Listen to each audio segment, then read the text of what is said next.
Praise the Lord friends. இன்றைய தினம் நம்ம யோகுவின் சரித்திரத்தில் எடுத்து திறந்து வாசிக்க வேண்டிய பகுதி 39வது அதிகாரம், வசனங்கள் 13 முதல் 25 வரை. இந்த பகுதியில் தேவன் என்ன சொல்லியிருக்காரு, எதை எடுத்துக்காட்டு வரிசையாக நிறைய விஷயங்களை நிறைய அனிமல்ஸ் இதெல்லாம் நம்மகிட்ட சொல்லி அதை விவரிச்சுக்கிட்டு வர்றாரு இல்லையா. இந்த பகுதியில் 2 மிருகங்கள், 2 வைல்ட் அனிமல்ஸ் பற்றி சொல்கிறாரு. ஒன்று பறவை, தீக்குருவி அப்படின்னு சொல்லிட்டு ஒரு குருவியை பற்றி சொல்கிறாரு.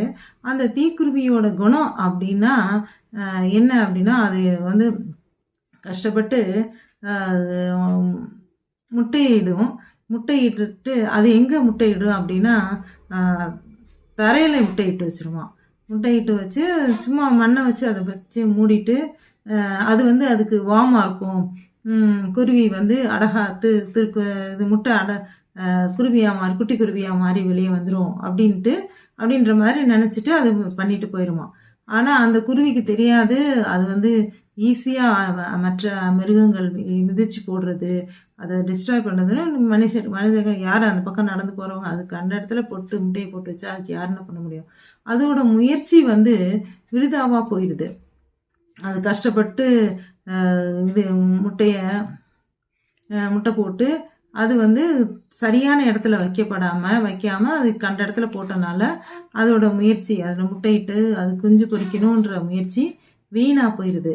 அதே மாதிரி அந்த குருவி என்ன செய்யும் அப்படின்னா, இது 2 ரிலேட்டடாக 2 அனிமல்ஸை பற்றி சொல்லியிருக்காங்கன்னு சொன்னேன் இல்லையா. ஒன்று தீக்குருவி, அடுத்தது என்னன்னு இப்போ பார்ப்போம். அது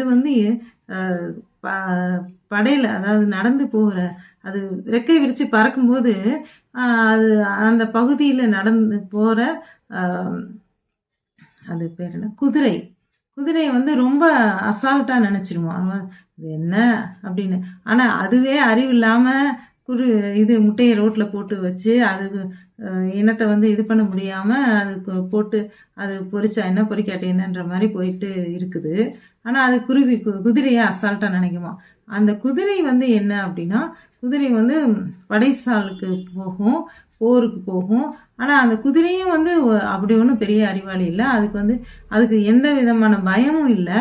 அது போர் எக்காலத்தை கேட்டுட்டு அது போருக்கு போகிறதுக்கு தயாராகிடுது அப்படின்னு சொல்லி பார்க்குறோம். இந்த பகுதியை எடுத்து படிச்சு பாருங்களேன். அல்லையா.